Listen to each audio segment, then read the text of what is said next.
Así que vamos a empezar con nuestra clase. Y estamos estrenando serie. Sí, me encanta esta serie que vamos a ver, porque si es la primera vez que vienes, no se puede conectar por algún motivo. Si es la primera vez que vienes, te toca ver la Biblia desde el principio. Vamos a ver Génesis 1. Y vamos a estar en el libro de Génesis por un poquito más de 30 semanas. Vamos a estar viendo Génesis 1, 2, 3, 4, 5, 6, 7 y hasta el 50. A mí me encanta esta serie. Realmente que hemos estado preparándonos para esta serie. Y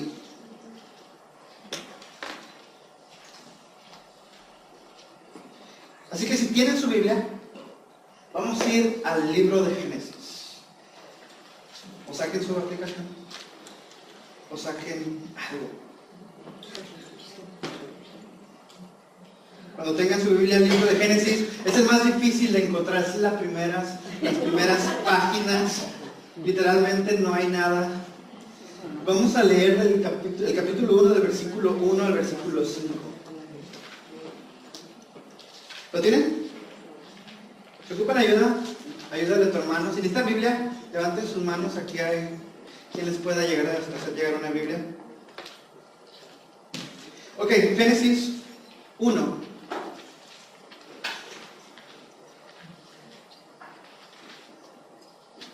Capítulo 1, versículo 1 dice así: Dios en el principio creó los cielos y la tierra era un caos total, y las tinieblas cubrían el abismo.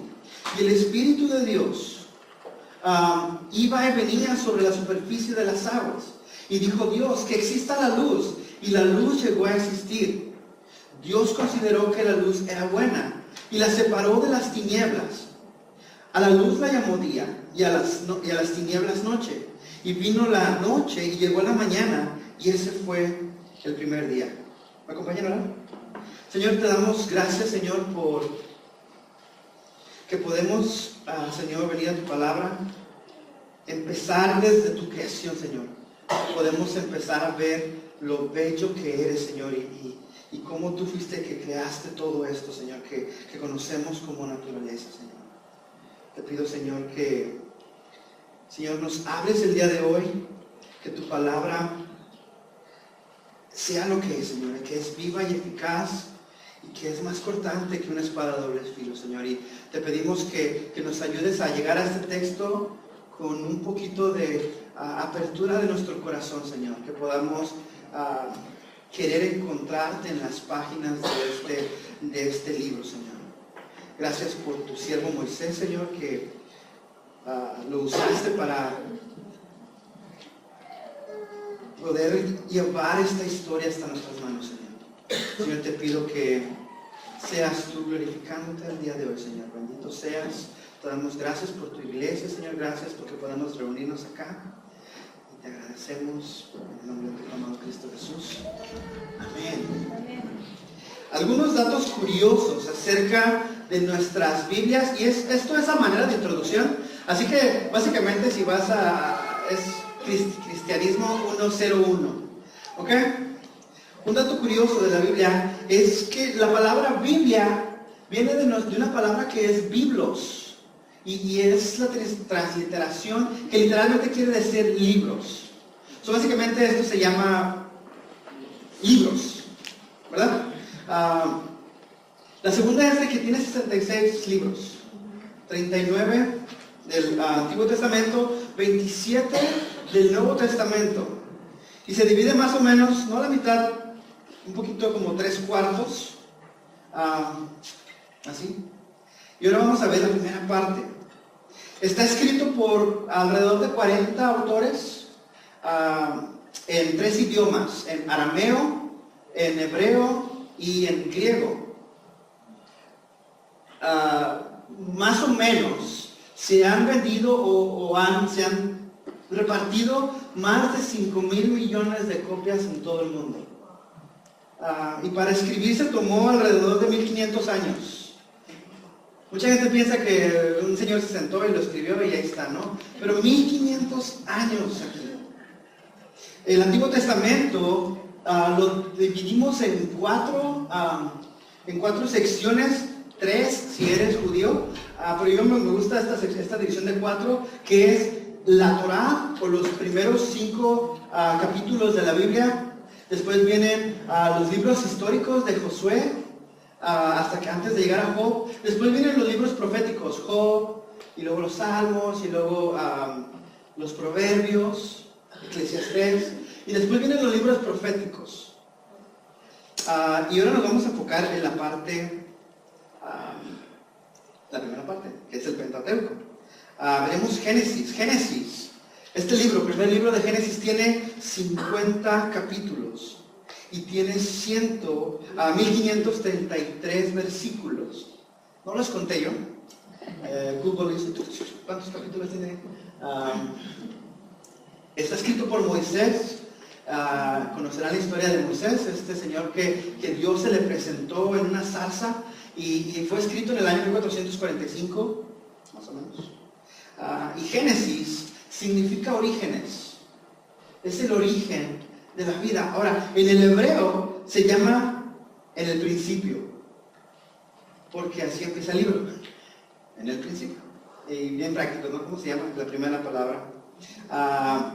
Y vamos a ver este libro en 2 secciones grandes. La primera sección, vamos a verla del capítulo 1 al capítulo 11, donde vamos a ver grandes eventos. Vamos a ver la creación, la caída del hombre, el diluvio, la Torre de Babel. Y después del capítulo 12 al capítulo 50, vamos a ver grandes personajes. Vamos a ver a Abraham, a Isaac, a Jacob, a la familia de Jacob, y vamos a ver esta historia.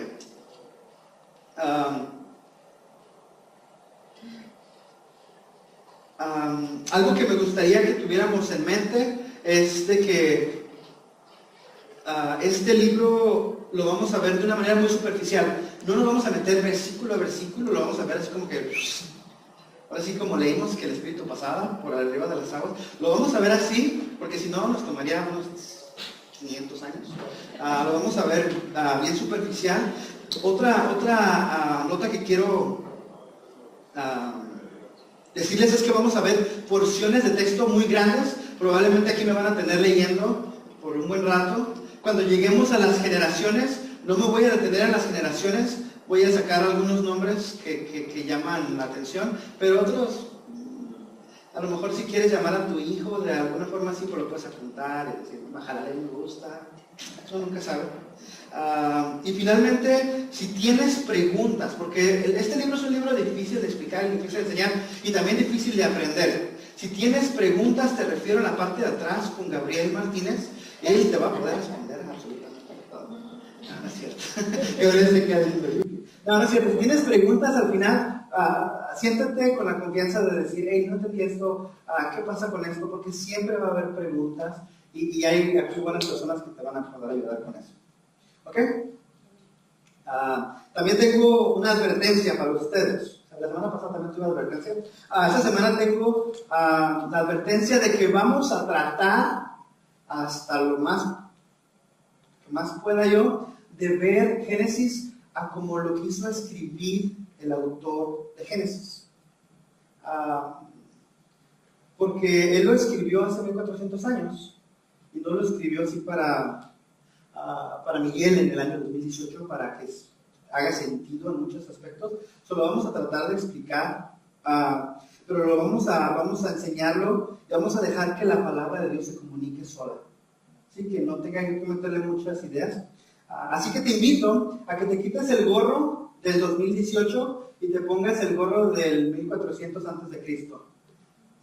O sea que tiren todos los celulares.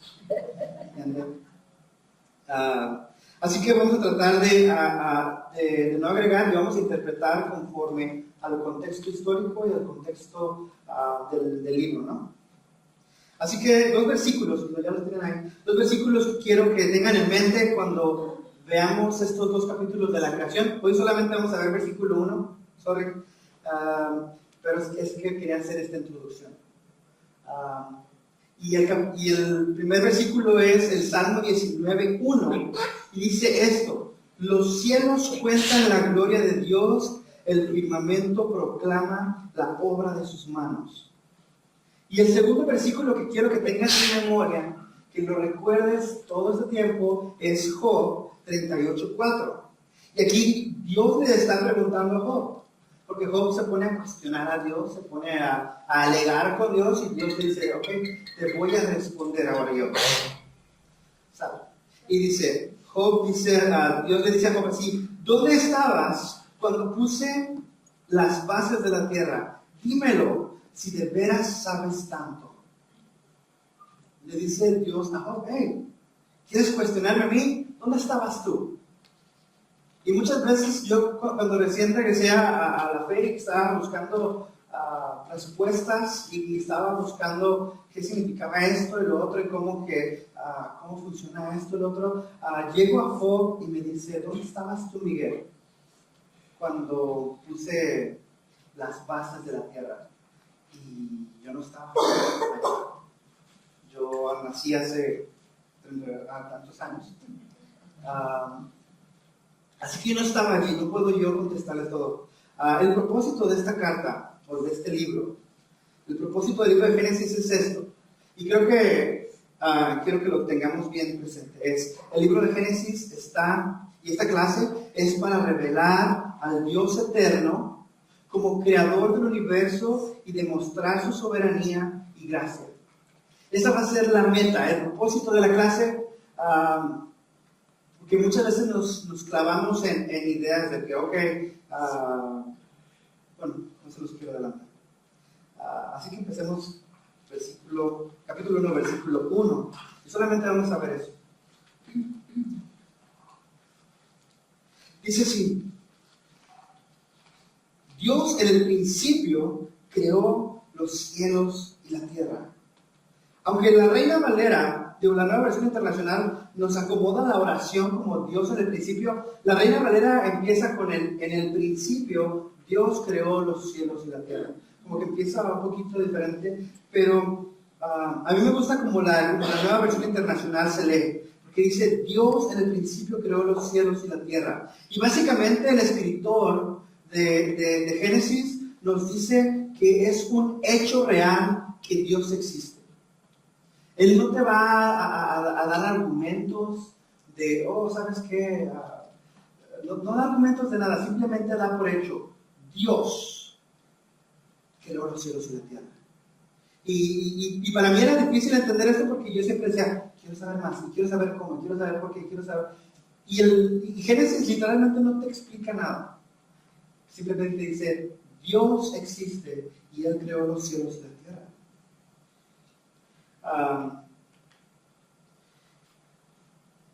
Ahora, esta palabra que se usa para Dios, es una palabra hebrea que significa, que es Elohim. Y Elohim es una palabra compuesta.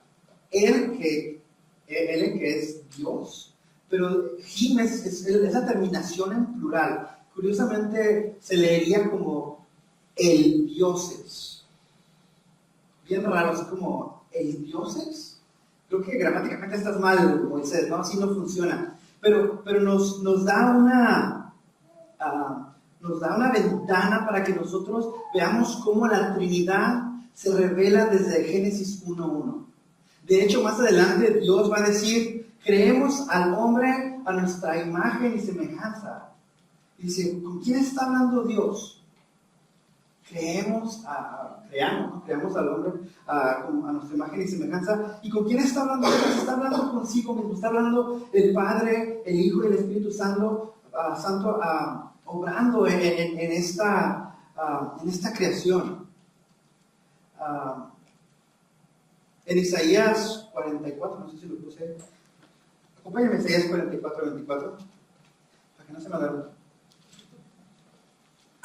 Isaías 44:24.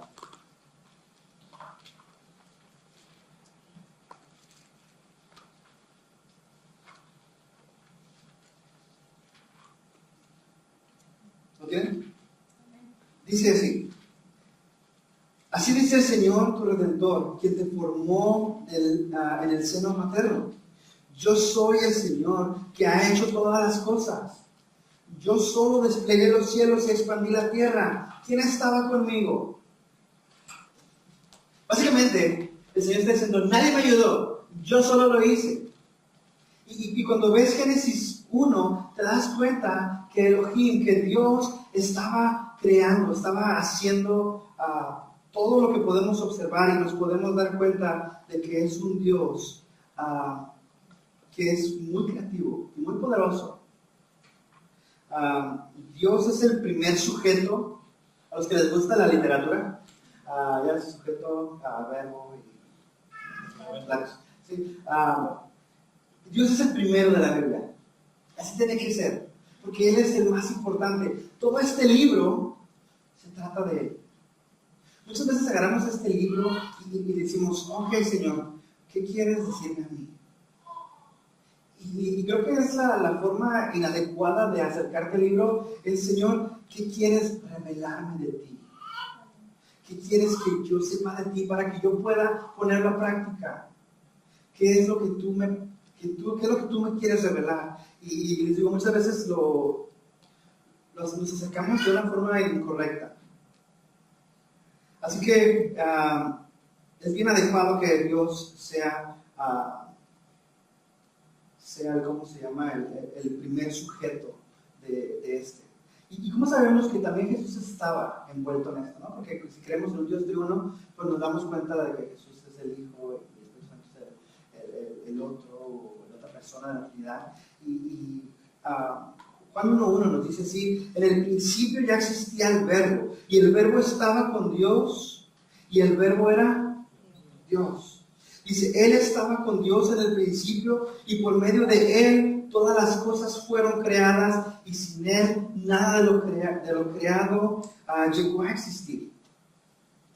En Colosenses 1:6 nos dice, porque por medio de Él, aquí hablando de Jesús, todas las cosas, fueron creadas todas las cosas en el cielo y en la tierra, visibles e invisibles, sean tronos o poderes, principados, autoridades, todo ha sido creado por Él y para Él. Toda la Biblia nos habla de Jesús. Esto es la historia de Jesús. Así que, otra vez, Génesis revela al Dios eterno, creador del universo, y demuestra su soberanía y su gracia.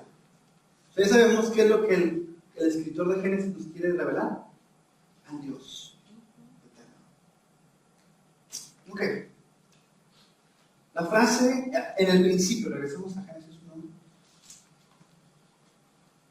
La frase en el principio creó los cielos y la tierra. Aquí esta frase en el principio nos apunta al principio no de Dios, al principio del universo. Porque Dios es un ser eterno, un ser que no tiene principio ni final. Él dice, yo soy el alfa y el omega, yo soy el principio y el fin, yo no tengo principio. De hecho, cuando se le presenta a Moisés y Moisés le pregunta, ¿quién eres? ¿A quién le voy a decir a quién le voy a decir a mi pueblo que eres? Y dice, yo soy el existente, yo siempre he sido, yo siempre he existido. Y dice que Dios existe eternamente y Él nunca empezó a existir. Él siempre ha sido. Ahora, los cielos y la tierra que Dios creó, muchos lo quieren ver así como que en el principio Dios creó la materia, el espacio y el tiempo. Ahí tienes en el principio tiempo. Dios creó los cielos, el espacio, y creó la tierra, la materia. Y esto de que creó, nos dice que lo creó de la nada. Que no había nada y que Dios dijo, voy a hacer la tierra. Y, curioso que los científicos de ahora, hay un descubrimiento, ¿no? Ya está el descubrimiento que dice, no, descubrimos algo bien impresionante. Que el universo viene de la nada. oh, hay que darle un premio Nobel a este hombre que descubrió que el universo viene de la nada. Pero la Biblia me lo dice hace más de 1400 años. De hecho, en Hebreos,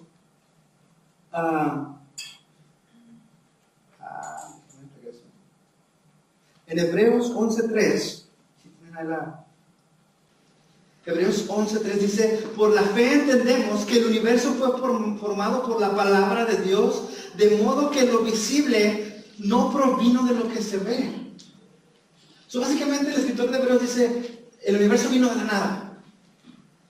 Y aquí estamos dándole premio Nobel a una persona. Bueno. Ahora, voy a enfrentar el elefante que está en el cuarto, ¿verdad? Y no estoy hablando de nadie. Estoy hablando de la controversia, que hay un debate entre cristianos y no cristianos acerca de si la Tierra tiene miles de años o si tiene millones de años. Y realmente es divertido. A mí me gusta platicar con la gente acerca de esto porque se me hace... a mí me apasiona. Los que me conocen saben que a mí me encanta la apologética, ¿no? Pero quiero que sepan que el autor de Génesis no intentó entrar en este debate. Él nunca quiso entrar en este debate de si millones o miles de años. Traten por favor de no meterle al Génesis eso, porque el Génesis no lo tiene. El Génesis básicamente dice que Dios creó los cielos y la tierra. ¿Cuándo fue? Dice Job, ¿estabas ahí? Yo no estaba allí. ¿Qué tan viejo es el universo? Cuando menos 33 años, porque es cuando 32 años. Bueno, si te sumo los de mi papá, 83. Pero en realidad hay modelos de la creación que son completamente compatibles con la ciencia y la cosmología moderna. Muchas veces peleamos con nuestros hermanos cristianos de que ¿cómo puedes creer que tiene millones de años? Y otro, no, pues tú crees que miles de años, ¿cómo puedes creer eso? Pero realmente hay científicos cristianos que dedican su vida a ver en el universo al Dios creador del universo. Les tengo este dicho y quiero que se lo lleven porque es verdad. No hay descubrimiento científico que haya desprobado a Dios, jamás. ¿Ok? ¿Otra vez? No hay descubrimiento científico que haya desprobado a Dios, jamás. De hecho, la ciencia no dice nada. Lo que dicen son los científicos, porque la ciencia no dice nada. En realidad tú ves los estudios y es muy diferente. Ahora, yo creo que la ciencia nos ayuda a tener una mejor argumentación acerca de Dios. Hay un argumento que es el argumento, se llama el argumento del ajuste fino. Y les dije, no me iba a meter ahí, pero ya me metí. El argumento del ajuste fino nos dice que Dios hizo todo perfectamente, como cuando estamos allá atrás acomodando la música, que acomodó todo precisamente para que existiera la vida en la tierra. Y son muchísimas constantes. Yo podría aquí pasar unas 2-3 horas diciéndole cuáles son las constantes, pero una de ellas es bien sencilla. La ley de gravedad que jala, que tiene el Sol. El Sol tiene una fuerza de gravedad que jala a los planetas. Si fuera poquitito más, se jalaba todos los planetas y los consumía. Si fuera poquitito menos, volar. Todos los planetas volar, cada quien por su... Marte ya como loco, ¿no? Y Pluto ya ni planeta es. También si estuviéramos, si hubiera la fuerza de gravedad fuera un poquito más fuerte en este planeta, no pudiéramos vivir porque nos aplastaría el peso. Aunque me está aplastando poco a poco, pero nos aplastaría completamente. Y si estuviéramos un poquito menos de gravedad, flotaríamos y las partículas de oxígeno volarían fuera y estaba perfectamente. La distancia de la Tierra al Sol, si nos acercáramos un poquito más, nos quemábamos, nos pondríamos más bronceaditos, muertos, ¿verdad? Si nos alejáramos un poquito, nos congelaríamos. Y así, y así, y así. Les digo, puedo pasar horas hablando acerca de todo esto. Pero yo creo que los descubrimientos científicos realmente nos apuntan a un Dios. Y los que me conocen saben que yo vengo de un contexto ateo y yo decía, bueno, no, la ciencia desprueba a Dios. Ahora que lo veo, digo, no. Ok, entonces, ¿qué pasó? ¿Por qué? A ver, si la ciencia no desacredita a Dios, ¿por qué los científicos dicen eso? Y no nomás los científicos, hasta mi tío Pancho, que ni siquiera sabe nada, me dice que también Dios no existe. ¿Sí? O mi compañero de trabajo me dice, ¿tú para qué crees en esto? Y todos dicen, es que la ciencia ya dijo que Dios no existe. ¿Sí han escuchado eso o nomás yo? Acompáñenme a Romanos. Romanos capítulo 1, versículo 18.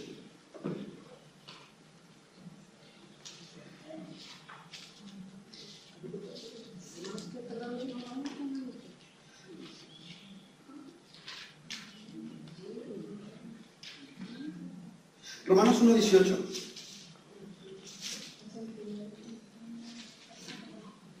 ¿Lo tienen? Dice así: ciertamente la ira que viene de Dios revelándose desde el cielo contra toda impiedad e injusticia de los seres humanos, que con su maldad obstruyen la verdad. Básicamente el escritor de Romanos dice, hay una verdad y los humanos nos gusta bloquear esa verdad, no queremos. Sigamos leyendo, versículo 19, ¿verdad? Dice, me explico. Lo que se puede conocer acerca de Dios es evidente para ellos, pues Él mismo se los ha revelado. Porque desde la creación del mundo, las cualidades invisibles de Dios, es decir, su eterno poder y su naturaleza divina, se perciben claramente a través de lo que Él creó, de modo que nadie tiene excusa. Versículo 21 dice, a pesar de haber conocido a Dios, no lo glorificaron como a Dios, ni le dieron gracias, sino que se extraviaron en sus inútiles razonamientos y se les oscureció su insensato corazón. Versículo 22 dice, aunque afirmaban ser sabios, se volvieron necios y cambiaron la gloria del Dios inmortal por imágenes que eran réplicas del hombre mortal y las aves y los cuadrúpedos y los reptiles. Por eso Dios los entregó a sus malos deseos de sus corazones, que conducen a la impureza sexual, de modo que se degradaron sus cuerpos a los unos con los otros. Versículo 25, cambiaron la verdad de Dios por la mentira, adorando y sirviendo a los seres creados, antes que al Creador, quien es bendito por siempre. Amén. ¿Qué onda con esto? Básicamente Pablo está diciendo, toda la gente sabe que hay un Dios. Todos. Ateos, chinos, mexicanos, americanos, todos absolutamente. Pero bloqueamos, decimos, yo no quiero conocer, yo no quiero saber si hay un Dios. ¿Saben por qué? Porque si existe un Dios, lo que estás haciendo en casa, si estás robando, si estás golpeando a tu esposa, si estás faltando al respeto a él, si eres hijo y le faltas el respeto a tus padres, si estás drogándote, si estás haciendo cualquier cosa que estés haciendo, entonces hay un peso moral encima de ti. Porque el Dios del universo dice, eso no va conmigo. Entonces, ¿qué dices? Yo mejor no quiero. Hay un científico famoso que se llama Richard Dawkins, y él lo entrevistaron, ¿no? Y él estaba criticando a los cristianos porque no se sabían los primeros 5 libros de la Biblia, los nombres. Y luego le dice el entrevistador de la radio, dice, ¿a ti te gusta el libro del origen el origen de las especies, verdad? Y dice, sí, dice, tiene un subtítulo, ¿Me puedes decir el subtítulo de ese libro? Y dice, el origen de las especies. Y así se queda pensando, y de repente dice, ay, Dios mío.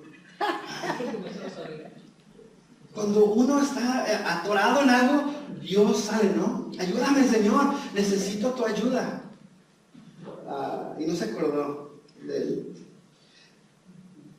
Ahora, yo solamente les puedo hablar de experiencia propia. Yo cuando antes de venir a los pies de Cristo, realmente vivía una vida, yo decía, yo soy una persona bien, no robo, no mato, pero me comparaba con los que estaban en la cárcel. Pero si me comparase yo con el Dios eterno, santo, puro y limpio, me vería como una rata putrefacta, asquerosa, ¿no? Y cuando llego a los pies de Cristo, realmente me doy cuenta de que hay un Dios. Ahí mismo en Romanos, versículo 24 de Romanos. Entonces, todos sabemos que hay un Dios. Vamos a regresar a Génesis. Todos sabemos que hay un Dios, pero a veces negamos realmente que hay un Dios porque no nos conviene. Seamos honestos. Ahora, es más difícil saber que hay un Dios y que te está observando y que está viendo lo que estás viendo en la computadora, o que está viendo lo que estás viendo en el celular. Muchas veces aquí en la iglesia no lo hacemos, ¿no? Sería una locura hacerlo acá, pero realmente hay un Dios, y si hay un Dios que existe y que Él está contigo todo el tiempo y está observando, entonces tendríamos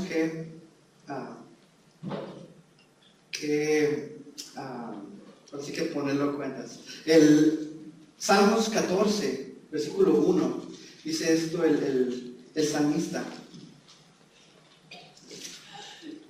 Salmo 14, versículo 1 dice el necio en su corazón, no hay Dios.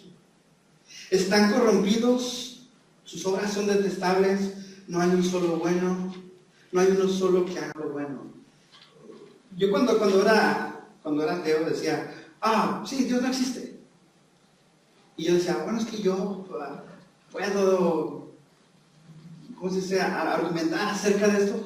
Y yo pensaba ser inteligente. Y cuando realmente me puse a pensar lo que el ateísmo conlleva, primero, no tienes una forma de aferrarte a algo moral. Todo se vale. No le puedes decir a esa persona, no deberías de haberme golpeado, o no deberías de haberme robado. Porque si no hay un Dios, ¿quién dice si sí o si no? Puedes decir, no me parece que me hayas robado, no me parece que me hayas golpeado, pero no hay nada que pueda, no hay algo fijo. Otra cosa que yo veía es de que, la ciencia, una de las teorías de la ciencia dice así, no había nada, ¿ok? No existía nada, no había nada, y de repente nada explotó y todo salió. Y empiezan a redefinir, bueno, no sé, cuando estamos hablando de nada, no estamos hablando de nada, estamos hablando de nada, pero con algo.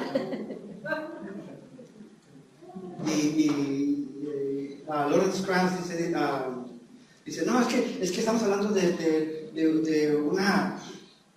Yo decía, ok, creo que necesito más fe para creer que nada creó todo. Así que... creo que me enfoqué mucho en eso, pero bueno. Como cristianos, podemos creer en una tierra vieja, estamos hablando de millones de años, o podemos creer en una tierra joven. Les soy honesto, la verdad, yo no me preocuparía mucho por eso. Porque hay gente que está ansiada de acercarse a Cristo. Y vienen probablemente como yo de un fondo ateo y están diciendo, ok, yo quiero creer en Cristo, pero ¿sabes qué? Esto de que son 6,000 años no me cabe en la cabeza. Y de repente dices, no, pues no puedes creer en millones de años. Vete. Somos así, ¿no? Imagínate que llegas al cielo. Llegas al cielo y Dios abre las puertas, se da y de repente, sí, Miguel, ¿creías que la tierra tiene miles de años? No entras. No creo que sea así, porque la verdad, la historia es que Cristo murió hace 2000 años. La Biblia dice, porque si confesares con tu boca que Jesús es el Señor y creyeras en tu corazón que Dios levantó de entre los muertos, serás salvo. No dice, tienes que creer, no dice nada. Y el libro de Génesis no nos va a hablar de eso. Y de hecho en Hebreos 11:6 dice, en realidad sin fe es imposible agradar a Dios, ya que cualquiera que se acerca a Dios tiene que creer que Él existe y que recompensa a quienes lo buscan. ¿Cómo te puedes acercar a alguien que no crees que existe? Es lógico. Y para terminar, acompáñenme a Juan 1.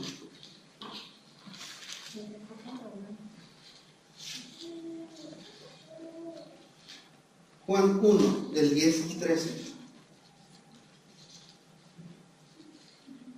Dice, el que era la luz ya estaba en el mundo, y el mundo fue creado por él. Pero el mundo no lo reconoció. Vino a lo que era suyo, pero los suyos no lo reconocieron. Mas a cuanto lo recibieron, a los que creen en su nombre, les dio el derecho de ser hijos de Dios. Estos no nacen de sangre, ni por deseos naturales, ni por voluntad humana, sino que nacen de Dios. Lo importante de la Biblia no es discutir si hay 6,000 o 6.5 billones de años, la Biblia simplemente te revela a Cristo. Y Él dice, yo vine hace 2000 años. Eso no cambia, eso es una verdad. Vino hace 2000 años, vivió una vida perfecta. Una vida que ni tú, ni yo, ni todos juntos aquí pudiéramos haber vivido. Y fue a la cruz del Calvario y pagó por ti. Para que cuando tú te acerques a Dios, Dios te pueda recibir y diga, sí, ya está pagada la penalidad, Cristo pagó por ti. Pero nuestra fe no se quedó allí, ¿se acuerdan? Él resucitó al tercer día confirmando que en realidad pagó por nosotros, que hay vida después de la muerte, y Él te dice, ven, cree en mí. Hay un Dios y soy yo. Yo te conocí desde que eras un embrio, desde que antes de que nacieras, yo sabía que ibas a venir acá. Y yo sabía que ibas a estar sentado y que ibas a escuchar, que te amo y que quiero que te acerques a mí. Génesis, y lo que vamos a estar leyendo de todo Génesis revela al Dios creador del universo, demuestra su soberanía y demuestra su gracia. ¿Vamos? Señor, gracias, Señor Santo, por que tú, Señor, eres Dios. Empezamos con esa realidad, Señor, de que tú eres el creador del universo, Señor. Y si, Señor, si creemos Génesis 1:1, que tú en el principio creaste los cielos y la tierra, todo lo demás va a ser sencillo, Señor. Porque si tú creaste absolutamente todo de la nada, y Señor, que tú nos viste desde antes de que todo existiera, Señor, y decidiste, Señor, mandar a tu Hijo, Señor, sabiendo de que nosotros éramos rebeldes, Señor, y que íbamos a negarte, a escupirte, Señor, a negarte, muchos a decir que no existe, Señor, por nuestra maldad. Aún así decidiste amarnos, Señor, y crear este universo para que te conociéramos a ti, Señor. Para darnos vida eterna, y la vida eterna es que te conozcan a ti, el único Dios verdadero, Señor, y a Jesucristo, a quien tú has enviado, Señor. Señor, gracias te damos por este libro de Génesis, Señor. Estamos emocionados que vamos a pasar varias semanas, Señor, viendo cada una de las historias que tienes para nosotros. Señor, te quiero dar gracias, te quiero dar honra y gloria a mi Dios. En nombre de tu amado Jesús, te lo pedimos. Amén. Amén. Entonces se pongan de pie.